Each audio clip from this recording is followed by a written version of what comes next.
I discovered a series of unauthorized modifications in my new construction home that explain why my tools kept disappearing. The silence in a brand new housing development is distinct from the silence of the countryside. It is a heavy, manufactured stillness that smells of curing concrete and wet mulch, lacking the organic noise of insects or wind through old trees. And for the first 3 weeks of living in the Oakmont Phase 2 subdivision, that silence was the only thing I noticed. I was the first resident on a street destined for 12 luxury homes, but currently, mine was the only structure with siding and a roof, surrounded by skeleton frames of timber and poured foundations that looked like open graves in the moonlight. I bought the place because the price was right and I needed the square footage for my workshop, a detached garage space where I restore vintage espresso machines, a hobby that requires meticulous organization and a specific inventory of tiny brass fittings, gaskets, and precision screwdrivers. I am a creature of extreme habit, bordering on pathology. My tools are not just placed on a bench, they are outlined in foam, cataloged in a spreadsheet, and cleaned with mineral spirits at the end of every session.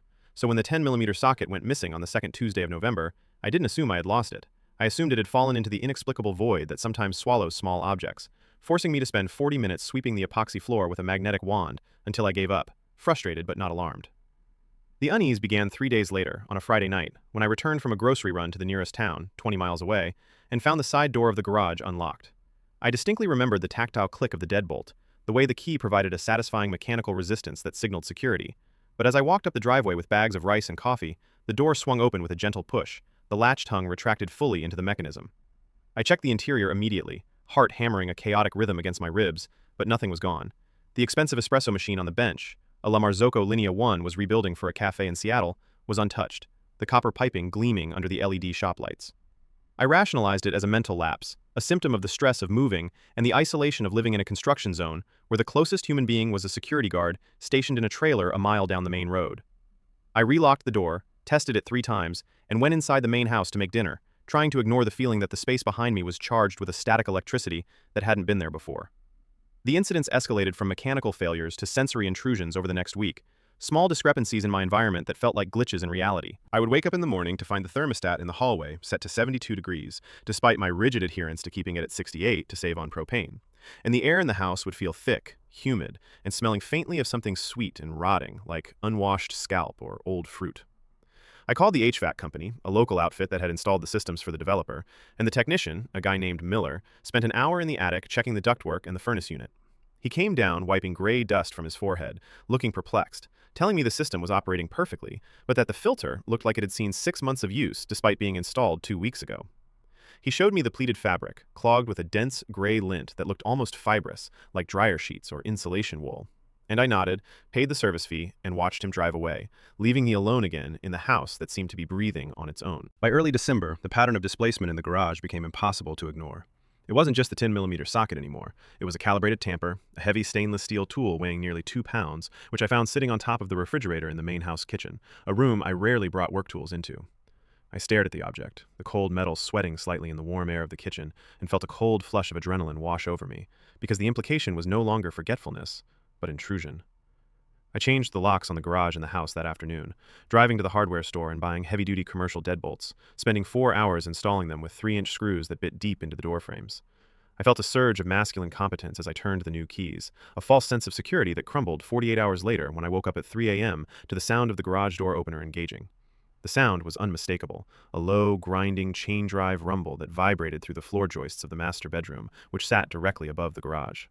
I lay frozen in the dark, staring at the ceiling fan, listening to the mechanism lift the heavy insulated door, the squeal of the rollers and the tracks echoing like screams in the empty house. I grabbed the baseball bat I kept under the bed, a cliché I knew, but a comforting one, and crept to the window, peering through the blinds to see the driveway bathed in the harsh white light of the motion-activated flood lamp. The garage door was wide open, the cavernous mouth of the workspace exposing my tools to the night, but there was no car in the driveway, no silhouette of a thief, just the swirling snow of an early winter storm and the black wall of the forest that bordered the property. I called the police, my voice trembling as I gave the dispatcher my address, having to repeat the street name twice because it wasn't on their maps yet. When the patrol car arrived, the officers were polite but skeptical, their flashlights cutting beams through the falling snow as they walked the perimeter of the house, checking the windows and the new locks I had installed. They found no signs of forced entry, no footprints in the snow other than my own, and the garage door opener log, which I accessed via the wall panel, showed the activation had come from the wired button inside the garage, not a remote. They suggested a short circuit, a wiring fault common in new construction, where the electricians rushed to meet quotas, and advised me to unplug the unit until I could get it serviced. I watched them leave, the red taillights fading into the darkness, and knew with a sickening certainty that it wasn't a short circuit, because a short circuit doesn't smell like unwashed denim and stale tobacco, a scent I caught lingering in the corner of the garage near the water heater closet. I decided to install cameras the next day, a wireless system with night vision that uploaded to a cloud server, placing one in the kitchen, one in the hallway, and two in the garage covering every angle of the workspace. I spent the evening staring at the feed on my phone, the grainy black and white images mesmerizing in their dullness, watching dust motes dance in the infrared light. For 3 days, nothing happened. The house was silent, the tools stayed in their foam cutouts, and the thermostat remained at 68 degrees. I began to relax, thinking perhaps the wiring theory was correct, or that my paranoia had manifested a physical reality through sheer force of will, until the fourth night, when I checked the footage from the garage camera at 2:14 a.m. and saw the impossible. The camera mounted above the workbench showed the garage clearly, the shadows deep and sharp, and in the corner of the frame, near the large industrial shelving unit where I stored bulk parts, a section of the drywall was moving. It wasn't a subtle shift. A rectangular section of the wall, roughly 2 feet by 3 feet, was pivoting inward on a hidden hinge, dissolving the seam between the panels perfectly. I watched, breath held in my throat, as a pair of legs emerged from the void, clad in dirty cargo pants and heavy work boots, followed by a torso wrapped in a dark hoodie.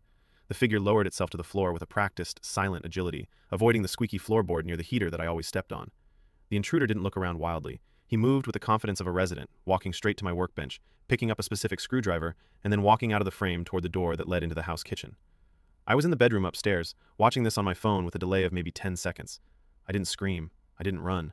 A cold, reptilian paralysis took hold of my limbs as I realized the glitch in the lock I had experienced weeks ago wasn't a glitch.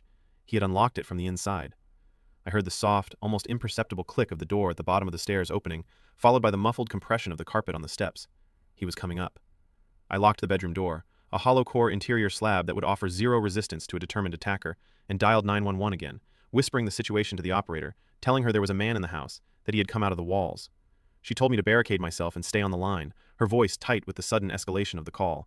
I dragged the heavy oak dresser across the hardwood floor, the screech of the legs deafening in the silence, and shoved it against the door. The footsteps on the stairs stopped instantly. Silence stretched for 10 seconds, 20, 30. Then, the doorknob jiggled, a gentle, inquisitive rotation, back and forth. A voice, low and raspy, dry from breathing insulation dust and recycled air, spoke through the wood. "You changed the brand of coffee," it said. "I liked the dark roast better." Then came the sound of retreating footsteps, slow and deliberate, going back down the stairs, not running, just walking away.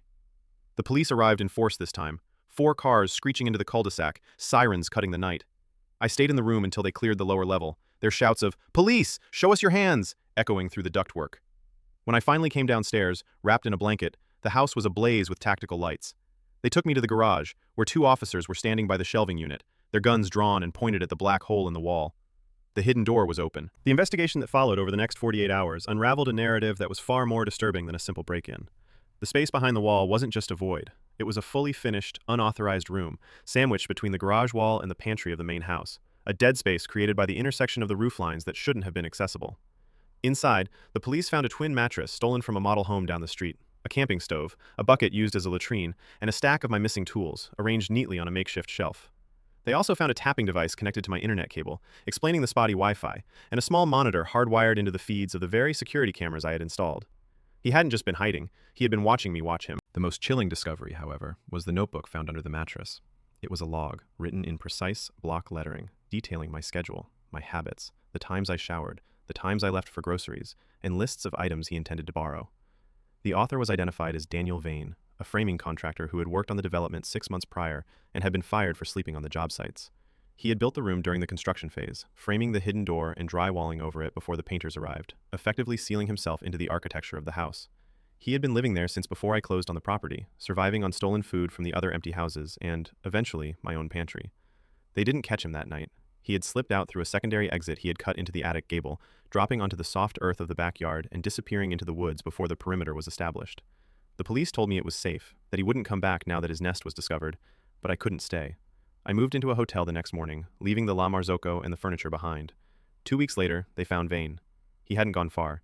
He was arrested in the next housing development over, 5 miles south, where a new family had just reported hearing footsteps in their attic and finding their thermostat set to 72 degrees. When they handcuffed him, he was wearing my missing heavy wool coat and had my 10mm socket in his pocket, turning it over and over in his fingers like a worry stone. The detective told me Vane confessed immediately, stating calmly that he simply preferred the new construction homes because the insulation was better and the owners were usually too distracted by the flaws in the paint to notice the extra square footage that didn't appear on the blueprints. I sold the house at a loss to an investment firm 3 months later. I never went back inside to pack. I hired movers to do it and instructed them to burn the mattress and the bedding. I live in a pre-war apartment building in the city now, a place with solid brick walls and no cavities deep enough to hide a man. But every time I lose a key or a pen, every time the floor creaks in the night, I freeze, waiting for the sound of a hidden latch clicking open, wondering if the blueprints of this building are as accurate as I hope they are. The police report stated that Vane had modified 3 other homes in the county before mine, but they only found evidence of habitation in 2. Somewhere, in a house with fresh siding and a 10-year warranty, there is a room that doesn't exist on paper, and someone is waiting for the new owners to buy the wrong brand of coffee.